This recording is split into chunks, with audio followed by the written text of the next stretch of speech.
Did the doctors and lawyers make a lot of money? Yes, they did, I'm happy to say. They quadrupled their money. So we went back to them and suckered them. I mean, got money for another film. But it took about 6 years for them to break even. So it's a long-term investment that everyone has to be aware of. There's a lot of dough in here in San Jose, isn't there? Isn't this, what is this, technology around here? What is it? Silicon Valley. Silly me. So that's good. There's a lot of raw cash here. Go out and get it. Absolutely. See how easy it is to say that? See how hard it is to do it. You got to be respectable too. You got to put on your phony suits or something too. We all wore these cheesy Kmart suits, and we went to Montgomery Ward's. We all bought briefcases because we thought that's what they wanted to see. And it kind of was, because you have to talk the business lingo. Sometimes they don't even care what the script is. They don't care at all. They just want to know how much they can write off on their taxes and when are they going to get the money back. So we had a lot of guys invest who never even saw the film. They just weren't interested in that sort of thing. Yeah? How do you typically structure the pie? When you go how do you structure the pie, the investment pie? How do you slice it up? You got to make it attractive to them because it's so high risk. You know, why would I give you $10,000? No, but what I'm saying is, when you go in looking at a film, yeah. You say, I need this much for production. Oh, you gotta. For actors. Well, you gotta get somebody who's like, you gotta get like someone who's knowledgeable about films to at least give it to them and have them read your script and start breaking it down and don't try and do it yourself. And you can stay involved, but get some outside help too about budgeting, because we went way over budget on Eagle Day. Our original, we raised money for $150,000, and the first one wound up costing about $380,000, something like that. So we had to get money from banks. That's a fun one to pay back. So, what else? What else? Yeah. My opinion of Moontrap? What's your opinion of Moontrap? It's a little slow, perhaps. It's a little slow. It's I don't know. I think the guys who did it are really faithful to the genre. They really love science fiction. And it would have been nice to see it kind of kick into gear a little more, though. But that's okay. I think they tried. What the heck? That's another film that didn't get a theatrical release. Yeah? You didn't sound too enthusiastic about Sundown. About what? Sundown. It's okay, actually. I don't mean to say that. It's pretty wacky. It just is, you got to get into the feel of it. Has anyone seen Crime Wave here? That's a film that was trying to be a bunch of different things. It was trying to be a romantic comedy, drama, action, murder, mystery, suspense, thriller with dancing. And the audience went, no, I don't think so. So it's a lot of different things if you can get into the spirit of it, of being a completely fake movie, you know. It's fantasy world. That's where it is. Yeah.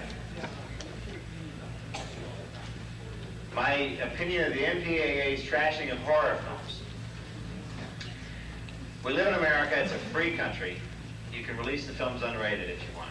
It's as simple as that. I mean, censorship, fortunately, like I was talking about earlier in England, if they don't like something, they remove it from your film and no one can ever see the original version. That's censorship.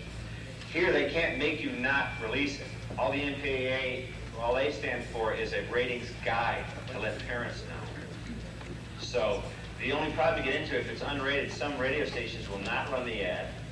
Some newspapers will not run the ad, and television stations. So you're limited in your release pattern. So, but I am all for not censoring things, that's for sure. And we should be glad we live in America where we're free, yeah. And why was Moontrap made at all? Why was Moontrap made at all? Every phony filmmaker really thinks they've got something special when they start. Same with those people involved in that, you know. It was a Detroit production. They were all fired up. It was made in Detroit because we'd raised money in Detroit and blah, blah, blah. You know, it got a lot of residual interest. And so they had a script and they made it. Separate through it. Yeah? Well, originally the MPA was created to prevent censorship. Do you feel that's what it broke down? To prevent censorship, the MPA was first created. Now a lot of times they won't give an R-rated movie, and they force in the second order paper to cut it because they won't get the properly, they won't get good advertising. Do you feel that there's I think they come down really hard on independence. I think much more so than, I've heard Total Recall is really violent. Like really violent. The Thing. Who saw The Thing? John Carpenter's The Thing. That's the next greatest movie if you made it today. Think of the first Friday the 13th. You know, you got, who was it, Kevin Bacon who gets an arrow through his neck? You see it come out and like spin around a little bit? Not today. You hear the sound effect 3 miles away.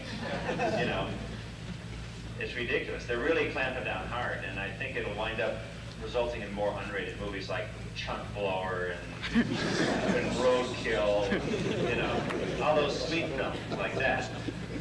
But you'll always have it. People will always go around the MPAA as long as it's not censored yet.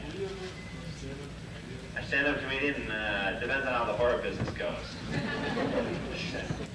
Yeah. In the original Evil Dead, did you rent or buy the 16mm? Did we rent or buy the 16mm camera in the original Evil Dead? We rented because they're so bloody expensive. You got to rent everything. I mean, really, unless you know somebody who just owns one, and then you can borrow it from them and try not to wreck it. But there's all different kinds of ways, wherever you can get the camera, you know. Yeah. Personal satisfaction you have on this business. Well, the personal satisfaction I have out of this business, it's a kind of cool job, basically. I got to travel where I would never usually go. I've never been to San Jose. You know, flying in, what a treat, boy. It's like a cleaner version of LA, sort of. Pretty much that, and watching people scream their heads off is pretty interesting. Watching like a row of football players go to see Evil Dead, and they want to be so tough, you know, and so they swear whenever they get scared. They don't scream, they swear and hit each other. It's really kind of fun just to watch reactions. There was the one couple that was watching Evil Dead. They had a coat over them, because we'd seen the film so many times, we started watching the audience, which is great. One couple, they had a coat over them, and they were watching through the sleeve of their coat. So they were scanning the screen. If any part of the screen was too horrible, they'd move it to another part. That was great. It was great. And I was promoting Evil Dead 2 in New Orleans, and there was the scene where the girl swallows the eyeball. Two guys got up there and then they ran out of the theater. Not because they were screaming, they were laughing so hard. It was really weird. They were slapping each other on the back. They couldn't get their breath. And then there was another guy who was getting really pissed. He couldn't understand whether he should laugh or scream. So he was pounding on his seat. He didn't know. He was really upset. He didn't know whether, he couldn't decide what to do. He was really upset. It was great. And I can sit right behind people at movie theaters. It's so great. Because usually I'm covered with blood. You know, and why would they think that that phony idiot is behind him, you know? So that's kind of a satisfaction too, just to kind of see the byproduct, you know, of that. And to talk to all you good people here today, with all of your fine, intelligent questions, all of your hundreds of non-stop questions. Hey, there's some hands. There you go. Yeah. Did anybody ask you, are you going to make Evil Dead 3? Yeah, we are going to make Evil Dead 3. What's that? Who developed the story, the original? Who developed the story? Yeah. Sam Raimi, same guy. Yeah, it'll be the same people involved. Because my interest will go way down if the same people are not involved. Is it going to go from where it left off? Or? Yes, it will. And there is the potential for part 4, but because it might be a nice little 4-parter. Yeah. What would you like to see happen if there's another sequel? What would you like to see happen to Ash? Oh, to Ash? Ash, get a girl and take a bath. It's very important. I'm convinced we're going to try and work in a little scene where Ash's wounds are dressed by a fair-haired lass.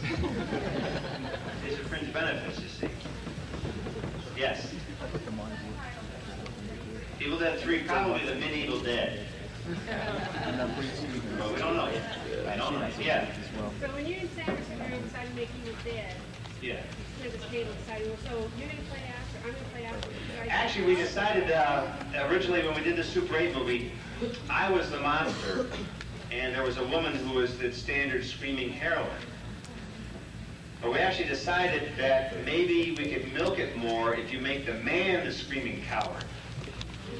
Because you always have the women going, oh, with their tops off, and they're running around, and, you know, it's ridiculous. And to me, it's fairly degrading, so we thought we could sort of maybe even him out, and we thought maybe you could punish the lead character more, too. So, you know, I think it sort of worked. I mean, being able, same reason that if a man screamed in horrible terror, that maybe that something really bad would have to happen to prompt that. So, I don't know. I guess that's how that resulted. Yes? Classic horror, like Gilgamesh, I don't know what, he's some weird mutation of something, I don't know. Jason's still like, he's still the throwback. He's the classic faceless killer. Stalk and slash. I think Freddy and like Jason should square off. And I'll fight the winner or something. You know? Like a cage match. You should do like big time wrestling. But I think certain elements will always be around. I think you'll always have someone screaming in terror. Nowadays, the trend is that the killer, the bad guy, continues the series. Maniac Cop 2, the bad guy, the good guy gets killed. And good guy shall remain nameless. And the bad guy continues, because it seems like it's a reversal of the Jamie Lee Curtis types who, in the Halloweens, although, when did she get killed? Was she in 2? She was in Mark 2, then they nuked her, right? Did she make it to 3? Did she die in 2?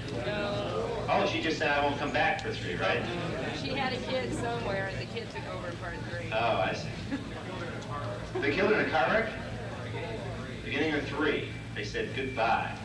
Fade out. And Jason is the bad guy. Or no, okay, so Jason continues. They all have faceless, good-looking people who are body-built. And as soon as they make love, they're dead. It's really it's an easy formula. So, gee whiz, I don't know, it's weird. Ash is kind of one of the few good guys who continues. You know, so, 'cause I'm not going to die in 3, I can tell you that.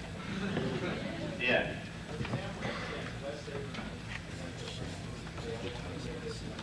They've actually never met, but they speak through film. Right, Sam Raimi and Wes Craven. I don't know, maybe. It's possible. But I know that in Hills Have Eyes, who saw The Hills Have Eyes? You all saw The Hills Have Eyes. They had a poster of Jaws in the trailer, ripped in half, where the guy bit the head off the bird and was drinking it. I don't know if you remember that horrible scene. Well, Sam was like, that was the scariest movie Sam Raimi's ever seen.